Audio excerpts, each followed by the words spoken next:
Good morning to everyone. देखिए, आज साल का आखिरी दिन है और आप सभी लोगों का सबसे पहले तो शुक्रिया करना चाहूँगी। बहुत बहुत दिल से शुक्रिया जिन लोगों ने भी मेरे थोड़े से टिप्स फॉलो करके अपने गार्डन को केमिकल फ्री किया, उन सभी का बहुत बहुत शुक्रिया। और जिन्होंने अपने किचन वेस्ट जो फेंकते थे वो उसको मैनेज करना शुरू किया, उनको और भी ज़्यादा शुक्रिया।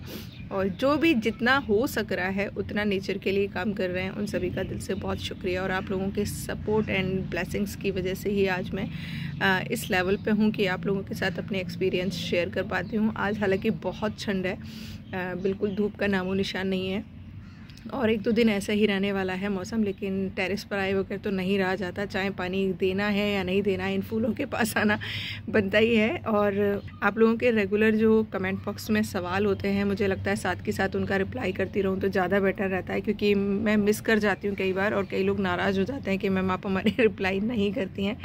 देखिए, पहला तो मैं आपको एक छोटी सी इन्फॉर्मेशन दे देती हूँ। काफ़ी सारे लोग मुझसे पौधे जब भी मैं फूल दिखाती हूँ सीड्स मांगते हैं, और जब मैं सीड बना लेती हूँ तो देखिए क्या होता है। ये मेरी मॉर्निंग ग्लोरी की बेल है जिस पर मैंने कई वीडियोज़ में आपके साथ शेयर किया है। बहुत खूबसूरती से फल रही थी, फूल आ रहे थे, लेकिन देखिए जैसे ही सीड फॉर्मेशन हुआ, अब फूल का साइज़ देखिए कितना छोटा सा हो गया। और दूसरी बेल है जिस पे मैं एक भी बीज, सेम वैरायटी का है, एक भी बीज नहीं बनने दे रही हूँ इस कलर के फूल का। तो देखिए फूल का साइज़ कितना बड़ा निकल कर आया है। तो मैं इसलिए आप लोगों से कहती हूँ कि जब भी आप पौधे उगा रहे हैं अपने लिए बनाइए सीड, एक दो सीड बनाइए।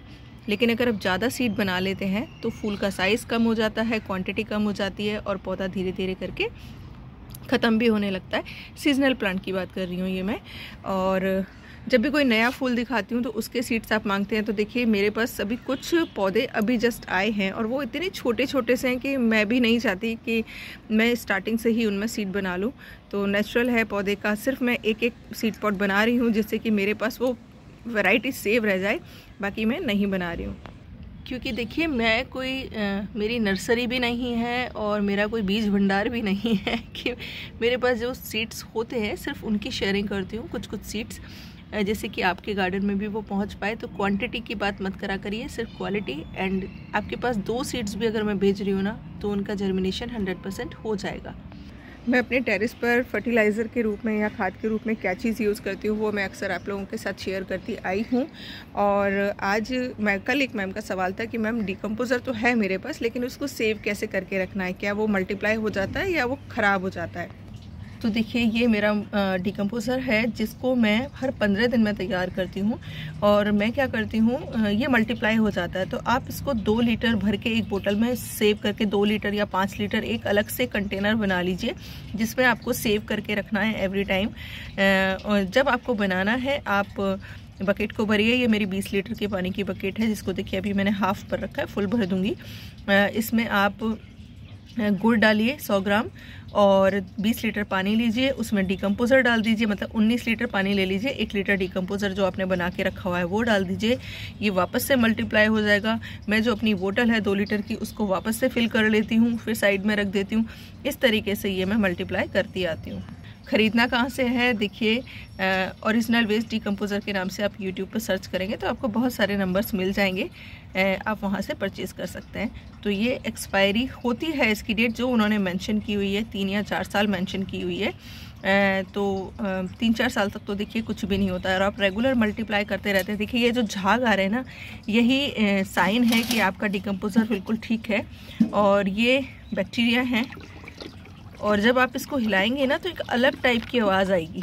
तो ये जो लेयर आती है इससे घबराने की ज़रूरत नहीं है, यही आपके लिए पौधों का मल्टीप्लिकेशन हो रहा है बहुत सारे जीवों का पानी के अंदर। और जो खुशबू आएगी, खुशबू कहो या स्मेल कहो आप, वो आएगी जो एक खट्टी खट्टी सी होती है ना, हल्की सी फर्मेंटेशन की, वो वाली स्मेल आती है इसके अंदर से।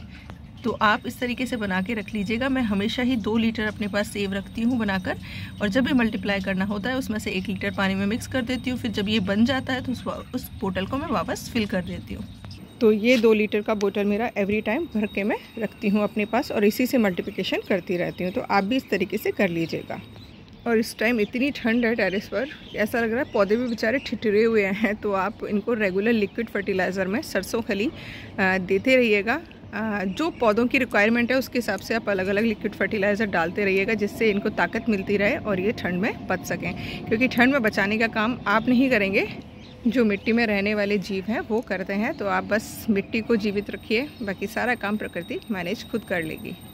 और देखिए कैलेंडर की तारीख ज़रूर चेंज हो जाएगी, नए साल मतलब कैलेंडर के हिसाब से, अंग्रेज़ी कैलेंडर के हिसाब से चेंज हो जाएगा। लेकिन आपको जो आप पूरे साल करते आए हैं वो कंटिन्यू रखना है।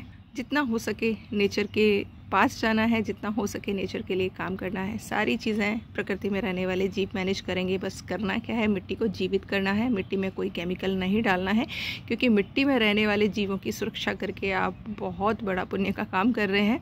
तो बने रहिएगा मेरे चैनल पर। और देखिए फ्रेश और ऑर्गेनिक ये सब कुछ मैंने कैसे मैनेज किया है आप लोगों के साथ शेयर करती आई हूँ। कोई भी कचरा बाहर ना फेंक के उसको खाद बनाकर उसमें पौधे उगाकर और एकदम फ्रेश और ऑर्गेनिक सब्जियां लेकर ही ये मैं कर रही हूँ आप लोगों के साथ शेयरिंग। और आप लोग भी करिए, जो लोग करते हैं या करते आ रहे हैं या जिन्होंने स्टार्ट किया है वो लोग कमेंट बॉक्स में ज़रूर लिखा करिए।